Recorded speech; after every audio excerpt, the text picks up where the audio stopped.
নমস্কার বন্ধুরা, আরতি ভিলেজ স্টোরির পক্ষ থেকে সকলকে জানায় অনেক স্বাগত। আজকে আবার চলে এসেছি প্রতিদিনের মতো আরেকটি রেসিপি নিয়ে। তো আজকে আমাদের রেসিপি হচ্ছে এরকম, এখানে পটল, পনির, আলু সমস্ত কিছু কেটে নিয়েছি। এই এই সমস্ত কিছু দিয়ে করব পটল পনির। তো তোমরা কিন্তু পুরো ভিডিওটা দেখবে। এদিকে দেখো উনুনও ধরিয়ে নিয়েছি, এবার সমস্ত কিছু আমি ভেজে নেব। তার জন্য কড়াইতে দিয়ে দিচ্ছি তেল।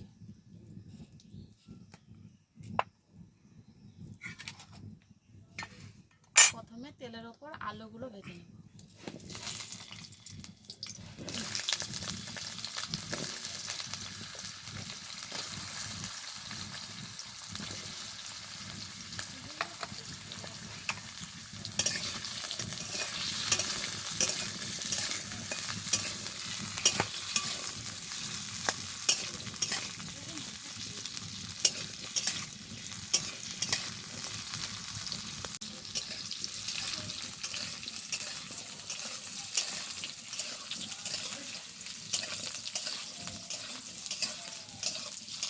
এই দেখো আলুগুলো খুব ভালোভাবে ভেজে নিয়েছি, এবার আলুগুলো তুলে নেব।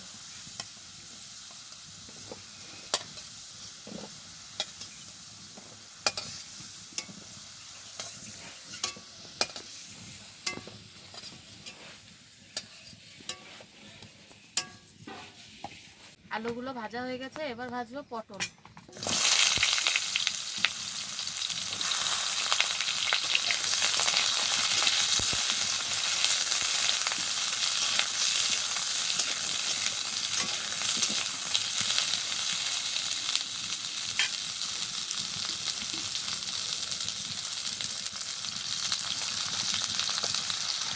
এই দেখো পটলগুলো খুব ভালোভাবে ভাজা হয়ে গেছে, এবার এগুলো তুলে নেব।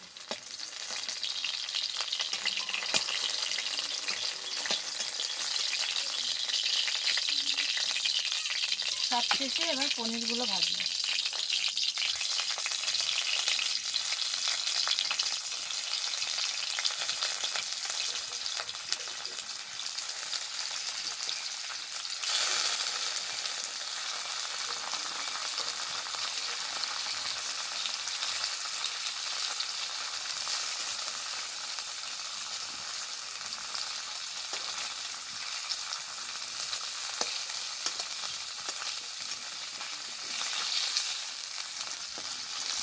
দেখো পনিরগুলো খুব সুন্দরভাবে ভেজে নিয়েছি, এবার এগুলো তুলে নেব।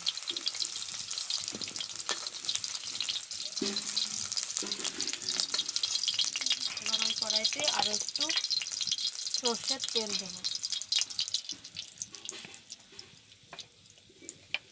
তেলের উপর দিয়ে দেবো ফোড়ন, ফোড়নে দেবো শুকনো লঙ্কা, গরম মশলা আর গোটা জিরে।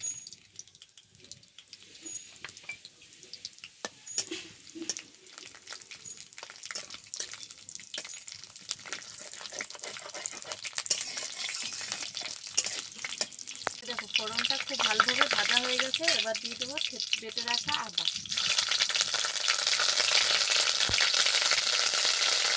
আদা দেওয়ার সাথে দিয়ে দেবো বেশ খানিকটা টক দই।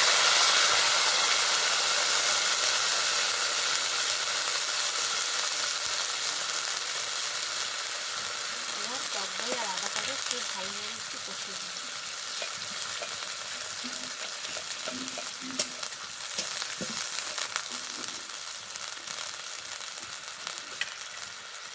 এবার এর ওপরে সমস্ত মশলা দিয়ে দেবো। এখানে আছে জিরে গুঁড়ো, ধনে গুঁড়ো আর লঙ্কা গুঁড়ো।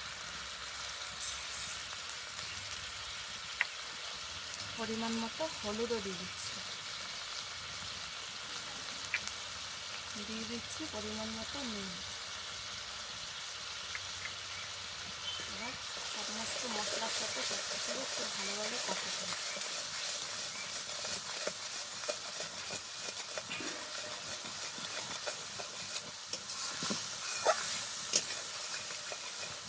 দেখো মশলা খুব ভালোভাবে কষানো হয়ে গেছে। দেখো মশলা থেকে কত সুন্দর তেল ছেড়ে দিয়েছে।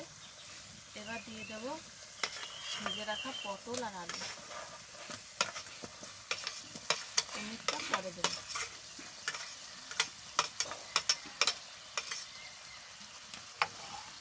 এবার এটাকে একটু নেড়ে চেড়ে জল দিয়ে দেবো।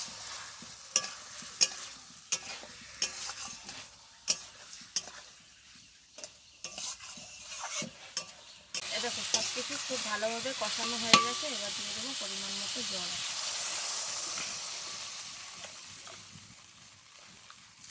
এবার আলু আর পটলটাকে খুব ভালোভাবে সেদ্ধ হয়ে যাওয়া অবধি জাল করে নেব।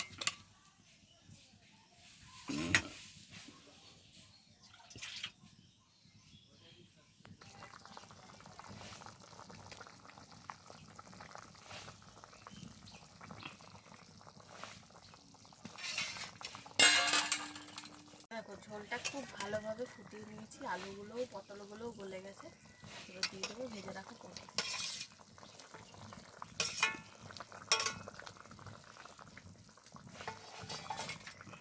এবার একটু টাইম নিয়ে এটাকে ফুটিয়ে নেব।